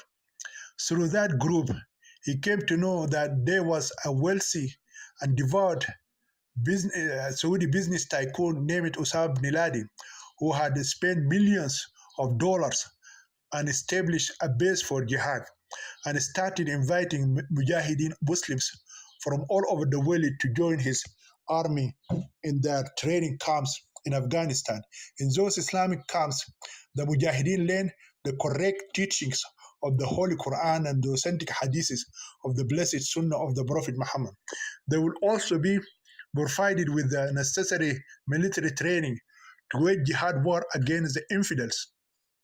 The main goal of this group is to restore the Khilafah or a caliphate government to the Islamic world and expel Americans and other Westerners from Islamic countries. To achieve this goal, the Mujahideen must overthrow the current presidents and kings of Islamic countries and kingdoms who are agents of the West and replace them with Muslim leaders who love God and His Messenger and seek to uphold His word and spread His religion in the world. When this goal is achieved through jihad or holy war, the ultimate goal is the appointment of a supreme leader known in Sharia law as the Caliph. Once the Caliph has been chosen through the Shura Council, all leaders of Islamic countries must be named amirs or walis or governors of the emirates and come under the authority of the supreme caliph in his caliphate state. Then all the political and geographical boundaries created by the Western colonists to divide the Muslims into small, weak countries must be abolished, and there must be an Islamic empire as it was before. Every male is considered a living martyr and is waiting to be sent on a suicide mission against the infidels. Every mujahid wants to die and go to heaven to enjoy sex with 72 eternal virgins. Nephis, where there are rivers of wine, milk, and honey, and beardless boys who are as beautiful as scattered pearls. They have learned that the greatest enemy of Islam at the present time is the US imperialist state and its allies, and among others, infidel Western countries. The Zionist state of Israel must be destroyed, and all Jews must be wiped out of existence. Even their women and children should be exterminated. They see that the cursed Jewish state is like a poisoned dagger inserted by the West into the West of the Arab nation. The leader of this group, Sheikh Osama bin Laden, issued a fatwa against America and its allies. According to this fatwa, it is the duty of the Mujahideen and Muslims all over the world to declare holy jihad against the Americans. Wherever these infidels are found, they must be killed. Rather, shedding the blood of their children and women is permissible. Every Muslim who tries to protect these immoral infidels or aids them against the Mujahideen should be treated as an apostate infidel, and therefore the lions of jihad are supposed to kill him. In addition, the fatwa justified the killing of bystanders who happened to be present when the Mujahideen were carrying out suicide operations against the enemies of Islam and their agents from among the hypocritical Muslims. Then the Saudi Muslim husband proved to his Iranian wife beyond any shadow of doubt that it was his duty to join the Islamic Mujahideen camps in Afghanistan. After being trained, he must carry out jihad against the Western infidels, who are the enemies of God, His Messenger, and all Muslims. To prove his decisive decision to join the jihad camps in Afghanistan, Mustafa mentioned to Irshad the following verses of the Holy Quran and the hadiths of the Prophet Muhammad. Jihad of the infidels in the Quran. Fighting is ordained for you and it is hateful to you. Perhaps you hate a thing and it is good for you. And perhaps you love something, it is bad for you. And God knows and you do not know. Surah Al-Baqarah 2 verse 216. And fight them until there is no fitna and the religion is entirely for Allah. And if they desist, then Allah is all-seeing of what they do. Surah Al-Anfal 8 verse 39. O Prophet, instigate the believers to fight. If 20 of you are patient, they will defeat 200. And if there are 100 of you, they defeat 1,000 of those who disbelieve, because they are people who do not understand. Now God has lightened your burden, and He knows that there is weakness among you. So if there are 100 patient ones among you, they will overcome 200. And if there are 1,000 among you who will overcome them, they fulfill 2,000. God willing, and God is with the patient. It was not for a prophet to have prisoners until he thickens the earth with blood. Do you want the goods of this world? And God wants the hereafter. And God is mighty wise. Surah Al-Anfal 8 verse 65 to 68. Then when the sacred months have passed, kill the idolaters wherever you find them.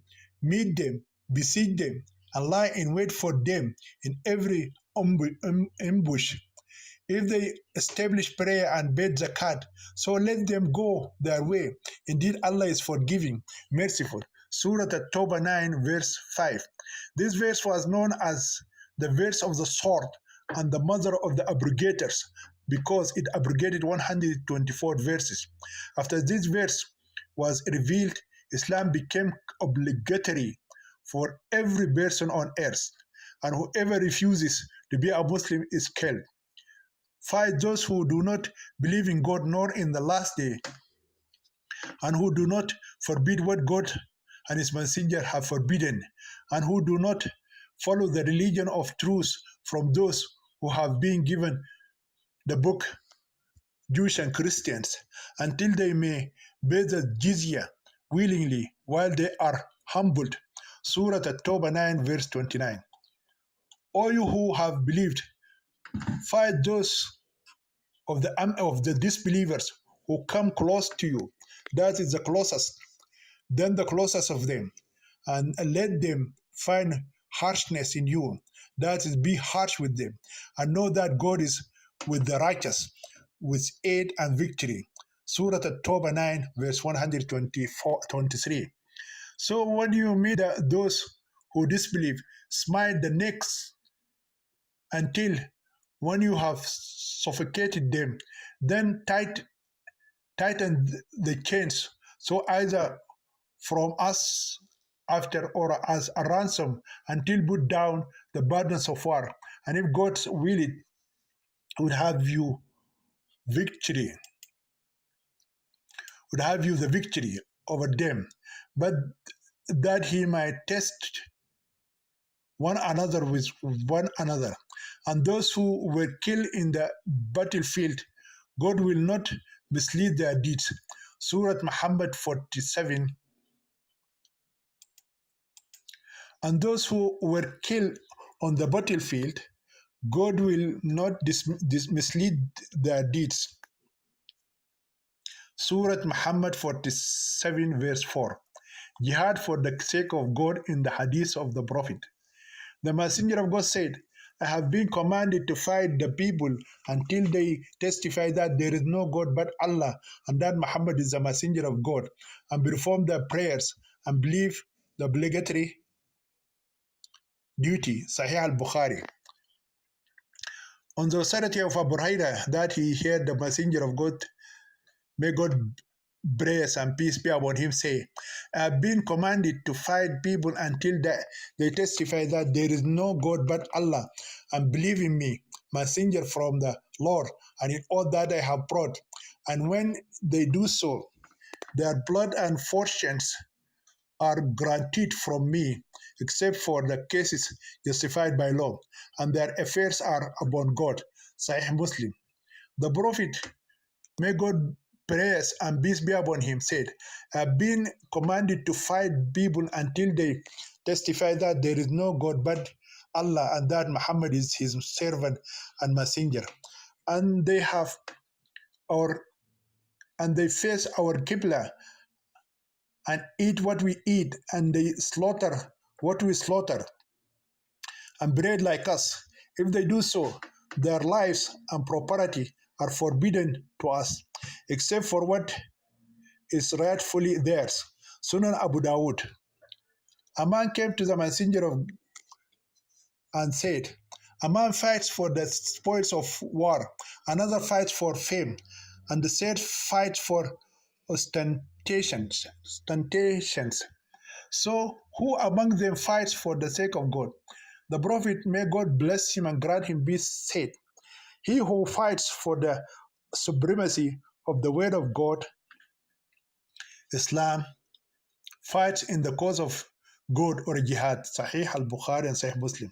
The Messenger of God said, God guarantees whoever strives in his cause and motivates to get out of it, except for jihad in his cause,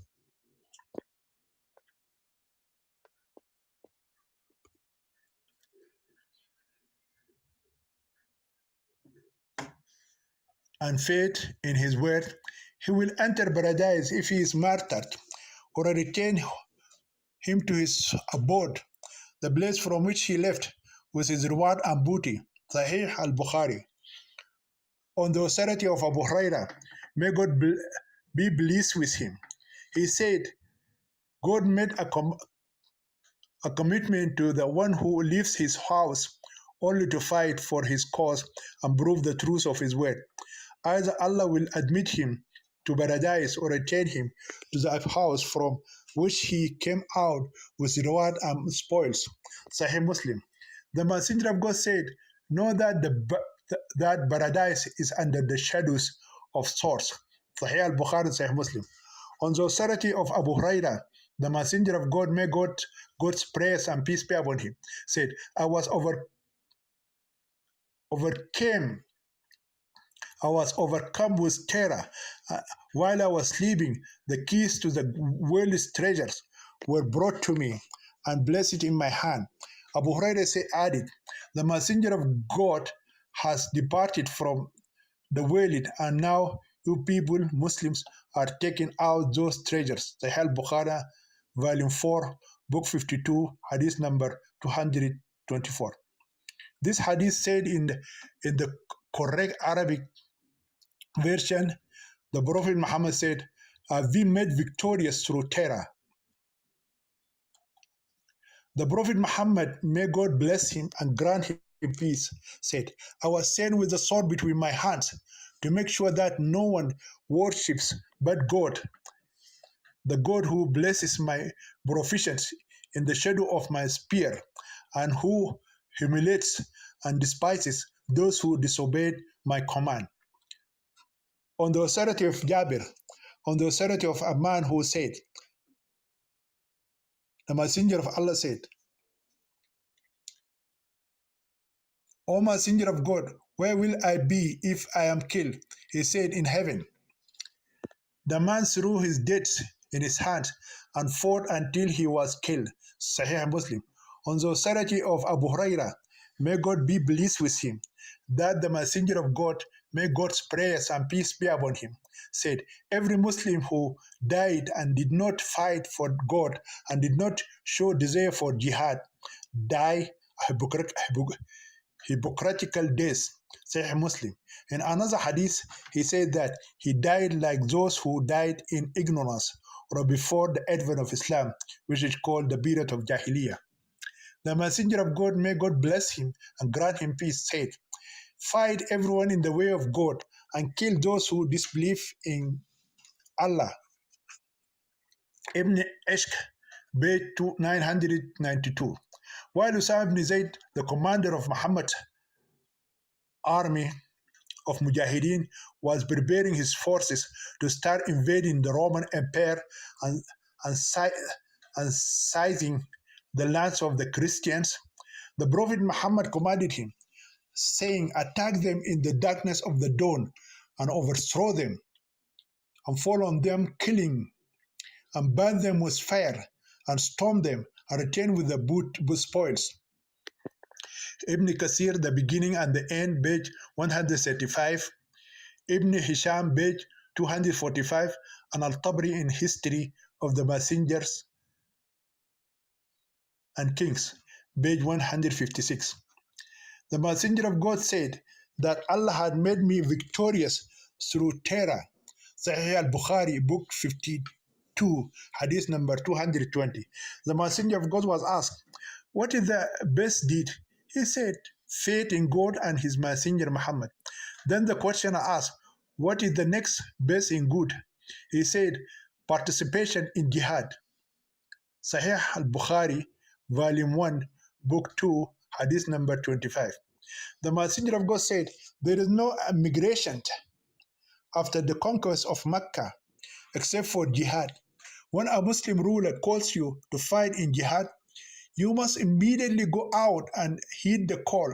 Sahih al-Bukhari, volume 4, book 52, hadith number 311.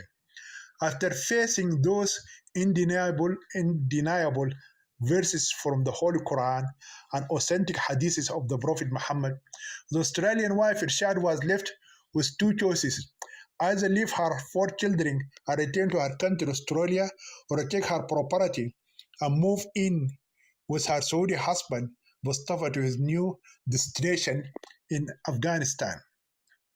Although the white wife decided to accompany her husband to the Mujahideen camps, in her heart she plans to flee secretly with her 4 children to Australia whenever she gets the right opportunity to do so. She wants to contact the nearest Australian embassy again and ask for their help to save her and her children from the abuses they are exposed to in the Muslim world. Al-Shammari's family traveled to Afghanistan via Pakistan. It took them a week to get to those Mujahideen camps. When the family arrived in Kandahar city, they were registered as Mujahideen and given one small tent. The Australian wife predicted that her 4 children might not survive a single week in this primitive habitat.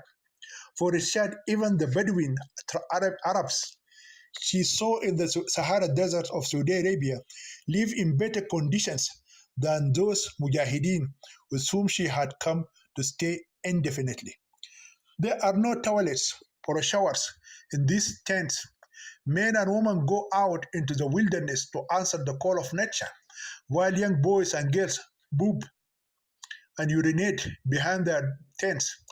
Thus, there is a stench that is impossible to inhale without contracting a dangerous disease. Flies by the billions during the day and mosquitoes by the millions at night. Snakes and scorpions are as common as bits of dirty litter. The camps are dirtier than vacant places designed to get rid of the dirt of the city. There is no electricity or any kind of light except for the local lamps, which are called fawānis or lanterns. and are lit with kerosene. There is no way to entertainment. The girls spend all their time in their tents because the Taliban government has closed all girls' schools and banned women from learning to read and write. Women have domestic duties such as cleaning, washing, and cooking during the day and providing sexual pleasure at night, and every few months in bearing children. Almost every woman and underage girl are married. There is no minimum age for marrying young girls, so girls younger than 9 or 10 years old were married off. There is no such thing as child abuse through physical beating, child marriage, or child soldiers in the Muslim world. Chapter 10: Abuse of Women and Minor Girls in Islam. The Taliban government still ruled the country when the Australian wife Irshad came with her husband Mustafa, her Saudi husband Mustafa, and their 4 children to stay in the Mujahideen camps. The Islamic government of the Taliban closed all entertainment and venues and imposed severe penalties on anyone found to have a radio, television, mobile phone, landline phone, computer, laptop, iPad, iPhone, and iPod. Those modern electric devices are not allowed. The Muslims who secretly use these electronic devices and were caught were accused of spying for the infidel enemies of the NATO forces and American Marines and killed on the spot. All girls' schools were closed and their buildings were converted into mosques and Islamic schools for boys. The Ministry of Women was abolished and renamed the Ministry of Promotion of Virtue and Prevention of Vice, which means forcing people to do good and preventing them from committing sins. Muslim women are not allowed to leave their homes even if they are seriously ill. In the event of a very serious illness, a woman nurse or a female doctor may be called to come and treat her inside her tent. Every pregnant woman must deliver her baby in her tent. A woman could not walk out of her father's house or return into her husband's house or return when she married or be taken as a dead corpse in a shroud to her grave when she died or was killed in an honor killing. Despite all these restrictions still imposed on women, the government requires every female to wear the Islamic niqab or a burqa inside the tents around the clock. In short, the Taliban government applied every verse of the Quran and every hadith of the Prophet Muhammad to women and sent Afghani society back to the 7th century society. Every woman who wanders in the street without her husband or a close male relative called Muharram must be flogged with 53 lashes.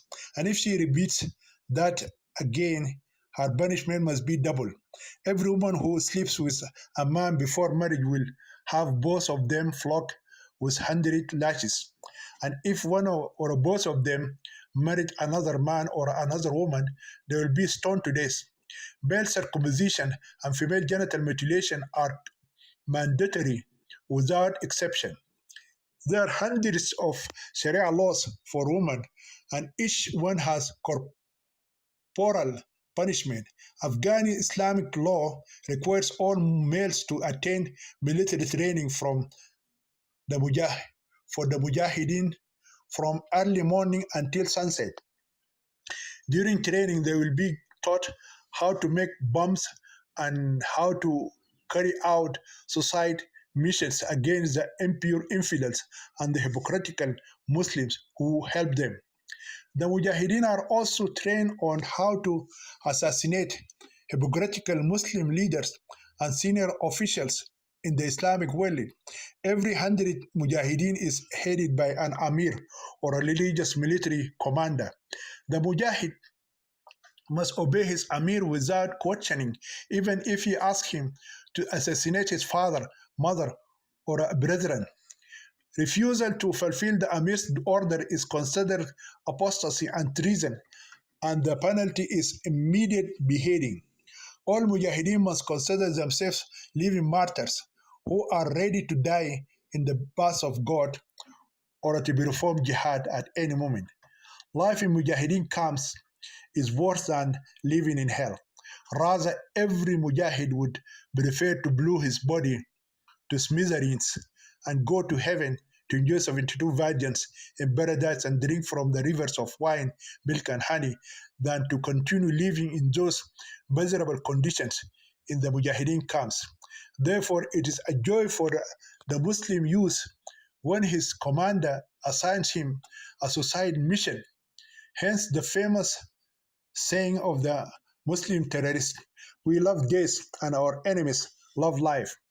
There is nothing for women who strive in the cause of Allah to comfort them in this world or in the hereafter. The Prophet Muhammad predicted that many Muslim women would go to hell after their death. The messenger said to a group of women, "Hey, women, you must obey or you must believe, for I have seen that many of the people of hell are women." Sahih al-Bukhari, Volume 1, Hadith number 301. As a result, life for the Australian wife Irshad in Afghanistan is 1,000 times worse than what she experienced in Saudi Arabia. Now her chance of escape became impossible. She may dream of escaping from a maximum security prison for women in the West more than she can dream of escaping from the Mujahideen camps in Afghanistan. The camps are guarded by fully armed Mujahideen fighters. The white woman Irshad is like any Mujahid's Muslim wife imprisoned in her small tent. She is not allowed to leave her tent except with her husband. Married women are allowed to attend women's gatherings, where some elderly women teach them how to recite the Quran and teach their duties as Muslim wives and daughters. Most of them should be forced to memorize some verses from the Surah Al-Nur 24 verses 3 to 4 and Surah An-Nisa 4 verse 3 and verse 34. These verses talk about the duties of women and the punishment for adultery and slander. The Saudi husband Mustafa forced his Australian wife Irshad to attend one of these women's gatherings and learn the pure teaching of Islam. During the Quran gathering, she will not be able to mix with Afghani women because of the language barrier. There are some Arab women, but she avoids speaking to them because they always make fun of her broken Arabic ridiculous accent. Arab Muslims always make fun of non-Arab Muslims. Some of them believe that they are the only true Muslims because of their knowledge of the language of the Quran. By divine decree, the Quran may not be translated into any other language. Therefore, every Muslim, whether he knows Arabic or not, must read the Holy Quran in Arabic when reciting it or reading it during daily prayers. For a few months, Irshad attended women's gatherings and learned a lot about the duties of women in Islam and the rights of a Muslim husband over his Muslim wife. Through this teaching, Irshad understand that she was deceived and given false teachings about women in Islam while she was in Australia.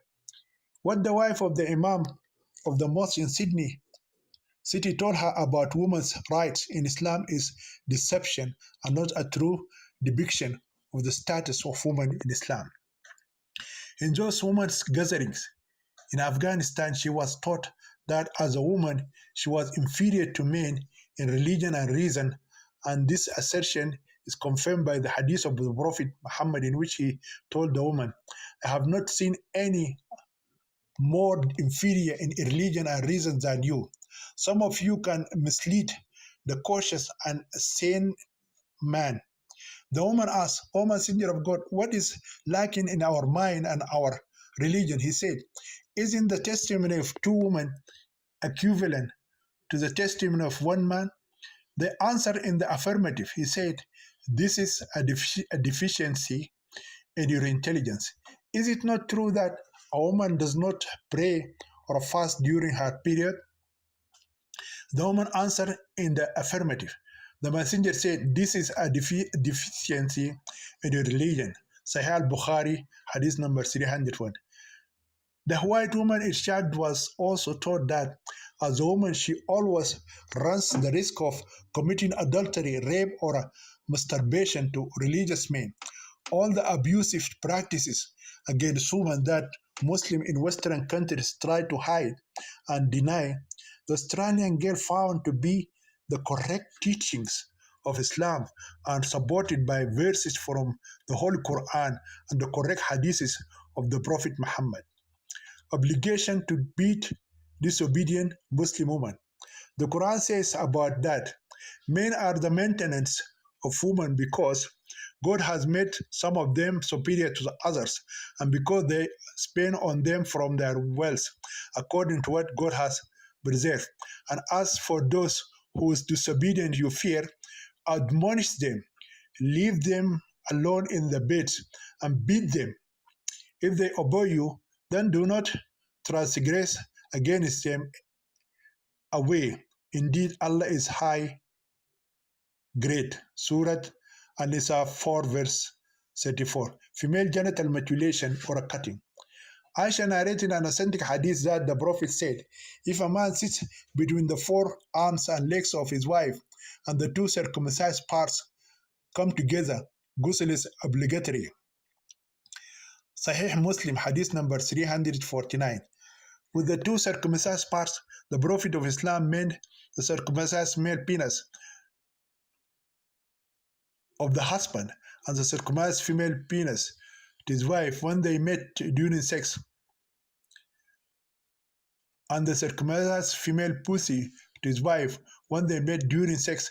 This means that the Prophet of Islam endorsed such an evil practice against women, which is in the Islamic communities called the happy occasion of circumcisions of girls. It is universally correctly called female genital mutilation. It is named by this ugly name because it destroys and mutilates the genitals of a young Muslim girl and makes her have a dead pussy. When she grows up and becomes an adult girl, she cannot enjoy sex, and she cannot make her partner enjoy sex with her. Sex for her would be more painful than rape. The Prophet Muhammad said circumcision is a sunnah for men, an honor for women. Sahih Sunan Abu Dawud. Child marriage in Islam. And those of your women who have been despaired of menstruation, if you are in doubt, then their waiting period is 3 months. Their term is they pour their child burden, and whoever fears God and makes his affair easy for him. And those who have not reached the age of puberty, their periods seem like those who became old and lost their menses. This verse has been interpreted as follows: for women who have passed the age of menstruation due to their old age, the prescribed period for them, that is mean the waiting period, if you have any doubt, is 3 months. And for those who do not have menses because they are underage and they have not reached puberty, they are at the same for those who have continued life in their womb. They attain until they lay their burdens, and for those who fear God, he makes his way easy. The messenger wrote the marriage contract with Aisha when she was 6 years old, and he consummated the marriage with her when she was 9 years old, and she stayed with him for 9 years. Sahih al-Bukhari, book 68, hadith number 89. Following the example of the Prophet, every Muslim should imitate Muhammad, and therefore no other Muslim can object if a man marries an underage girl and rapes her before she reaches the age of puberty. Polygamy in Islam, Quranic authority, and if you fear that you will not deal justly with orphans, then marry as many women as you like, two, three, or four. If you fear that you will not do justice, then one or what your right hand possess. Surah An-Nisa 4 verse 3. This verse explains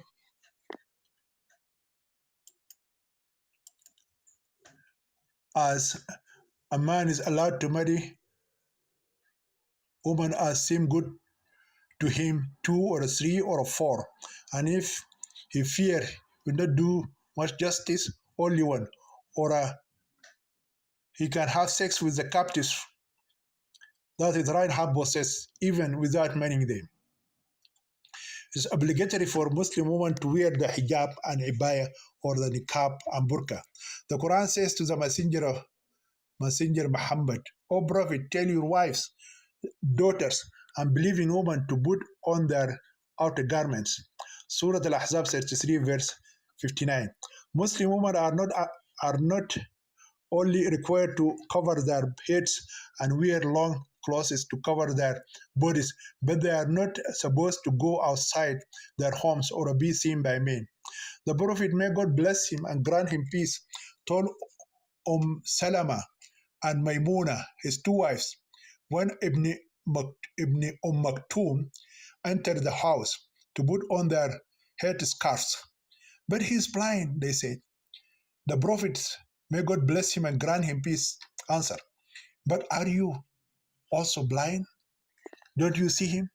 This hadith was narrated by Al-Tirmidhi. The Quran also commands Muslim women to stay in their homes and be associated with your homes and do not despair. Surah Al-Ahzab 33 verse 33. Aisha said, women used to walk around without jilbabs and men could see their faces and hands. But when it came in the verse, O Prophet, tell your wives and daughters and the women of the believers to wear their abayas themselves. Surah Al-Ahzab 33 verse 59, it was revealed. Then it was forbidden and women were commanded to wear the jilbab. Then Ibn Taymiyyah went on to say, the jilbab is a covering, which Ibn Mas'ud interpreted as covers the entire body of the woman, including the head, face, and hands. Therefore, a woman may not reveal her face and hands in public places. Ibn Taymiyyah's book on Fatawis, Volume 2, page 100, and also mentioned in his book of Hijab, page 15. The Prophet Muhammad asked his daughter Fatima, what does God require of woman? She said, she does not see a man, and the man does not see her. The Prophet embraced his daughter and said, blessed offspring from blessed offspring. In the end, the Australian wife Irshad realized that Islam wants a Muslim woman to remain imprisoned in the four corners of her house so that no man can see her except her master, who is her husband. Even her father and brothers are not supposed to see her face at home without the niqab or a burqa covering her face. To ensure complete separation between females and males, the Muslim family home consists of two separate sections, the women's section and the men's section. These two sections are divided by a wall as high as the Berlin Wall and as long as the Great Wall of China. They are just like two houses in one home. Each section has its own door, toilet, or rooms. In addition, the women's section contains a kitchen. It is a great shame and it is absolutely forbidden for a Muslim man to cook his food and wash his clothes. These works are the duties of a woman. Therefore, the Muslim woman is a cook, maid, servant, sex slave, washerwoman, and prisoner. In conclusion, the Australian wife Irshad Shambari found that Muslim women are subjected to abuse and violence through female genital mutilation, child marriage, wife beating, rape, honor killings, polygamy, body covering, arbitrary divorce, inability to divorce her husband, and her husband can divorce her with or without cause, lack of child custody, and many other forms of violence and abuses of women's rights.